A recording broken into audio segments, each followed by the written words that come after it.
Have you ever wondered how someone of humble beginnings could rise to become one of the most powerful figures in history? This is the story of Julius Caesar, a man born into the patrician Julian clan of Rome on July 12th or 13th, 100 BCE. His family lineage carried an air of divine prestige, as they claimed descent from the goddess Venus through the Trojan prince Aeneas. Yet despite such noble heritage, the Caesars were far from wealthy. Julius Caesar's early years were marked by lean financial circumstances, a stark contrast to the opulence associated with Rome's patrician class. This intriguing paradox of a noble birthright and financial struggle shaped Caesar's formative years. It fueled his ambition and resilience, traits that would serve him well in the years to come. This unlikely beginning set the stage for a life that would dramatically reshape the course of history. How did Caesar's military successes pave the way for his political career? Now that's a question with an intriguing answer. Let's take a journey back in time to the era of Julius Caesar, a time of conquest and exploration. From 58 BCE to 50 BCE, Caesar was deeply involved in the Gallic Wars. These were a series of military campaigns waged against various Gallic tribes in what is now modern-day France and surrounding areas. With each confrontation, Caesar's military prowess became more and more evident. His strategies were innovative, his execution was flawless, and his victories were numerous. He was a force to be reckoned with, and his successes were etched into the annals of history through his Commentarii de Bello Gallico, or Commentaries on the Gallic War, a detailed account of his military strategies and victories. But these victories were not just about expanding Rome's territory, although they certainly did that. They were also about power. The power to influence, to command, and to control. These victories filled Caesar's coffers, making him one of the wealthiest men in Rome. With wealth came influence, and Caesar used this to his advantage, strengthening his position within Rome's political sphere. But the Gallic Wars did more than just fill Caesar's pockets and expand Rome's borders. They also provided him with a platform to demonstrate his leadership skills, his strategic foresight, and his ability to rally and command an army. These qualities were not lost on the people of Rome, who saw in Caesar a leader capable of great things.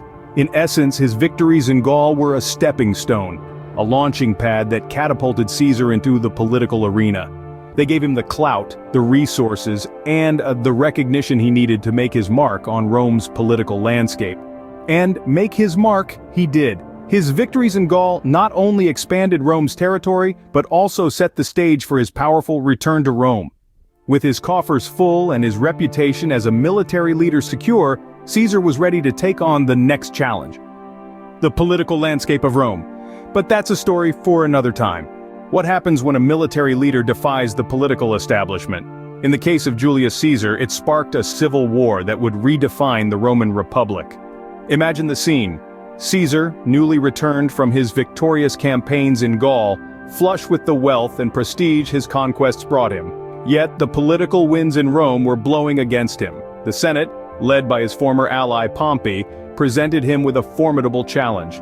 They ordered Caesar to disband his army, a move that would have stripped him of his power. But Caesar, ever the strategic thinker, was not about to let his hard-earned victories be for naught. He made a choice, a bold and audacious choice that would shape the course of history.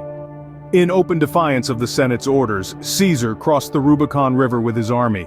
This was no ordinary river crossing. The Rubicon marked the boundary of Italy, and by crossing it with his army, Caesar was essentially declaring war on Rome. This act ignited the Roman Civil War, a bloody conflict that lasted from 49 before the Common Era to 45 before the Common Era, and pitted Caesar's forces against those loyal to the Senate and Pompey. This was a pivotal moment not just for Caesar but for Rome itself. The Republic, which had been the cornerstone of Roman governance for centuries, was now in danger. The civil war that followed was a brutal struggle for power, with Caesar ultimately emerging victorious.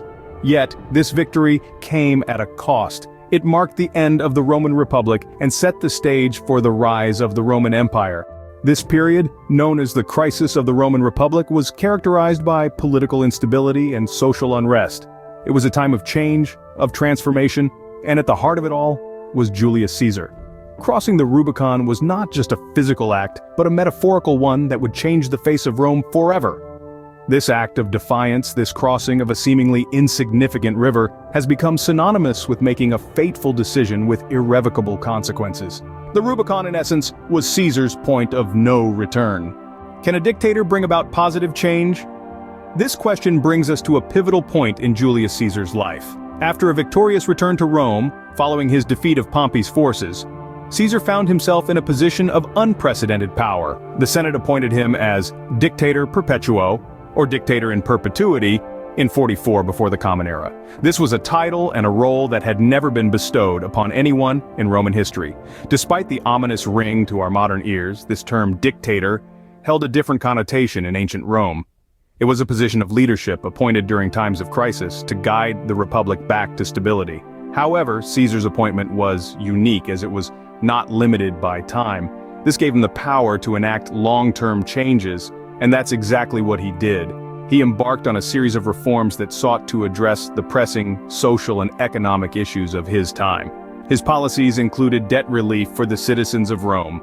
This was a significant move given the crushing burden of debt that many Romans faced.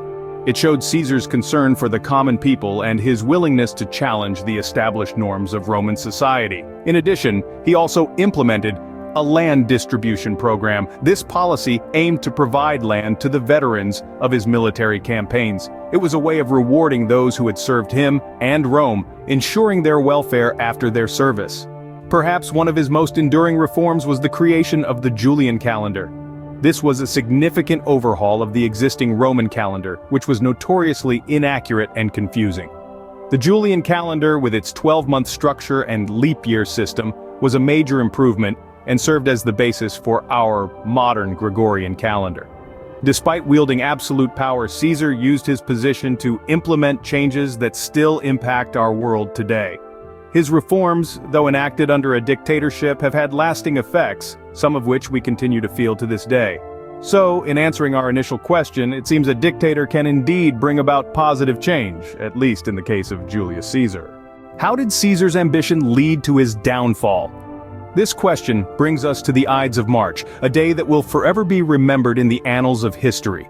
Julius Caesar's rise to power was meteoric, his reforms transformative, but his ambition was perceived as a threat by many.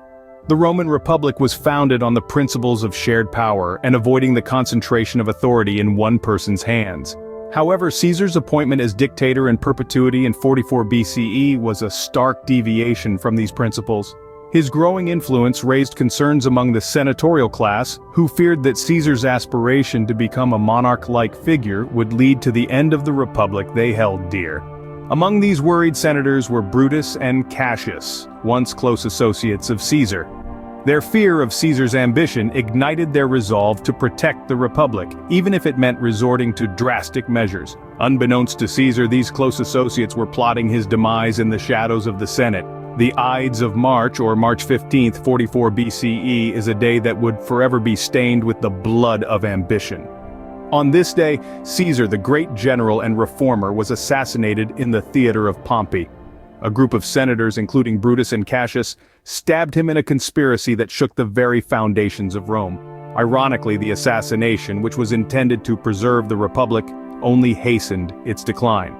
The power vacuum left by Caesar's death led to a struggle for control that eventually culminated in the rise of Caesar's grandnephew and adopted son, Octavian, later known as Caesar Augustus. Caesar's death marked a turning point in Roman history, one that would ironically hasten the end of the Republic. This tragic event led to a significant shift in the course of Roman history, turning the page from the era of the Republic to the dawn of the Roman Empire. How does a man who lived over 2,000 years ago continue to influence our world today? The answer lies in the legacy of Julius Caesar. After his assassination, Rome was engulfed in a power struggle, eventually leading to the rise of his grandnephew and adopted son Octavian. Octavian, later known as Caesar Augustus, became the first Roman emperor, marking the end of the Roman Republic and the beginning of the Roman Empire. But Caesar's impact goes beyond political shifts. His life and death have been immortalized in literature, notably in William Shakespeare's play, Julius Caesar. The phrase, crossing the Rubicon, has come to symbolize a significant decision with irreversible consequences. His military strategies, political maneuverings, and the circumstances of his assassination still fuel historical study and debate. In life and in death, Julius Caesar left an indelible mark on history, shaping the world in ways that continue to resonate today.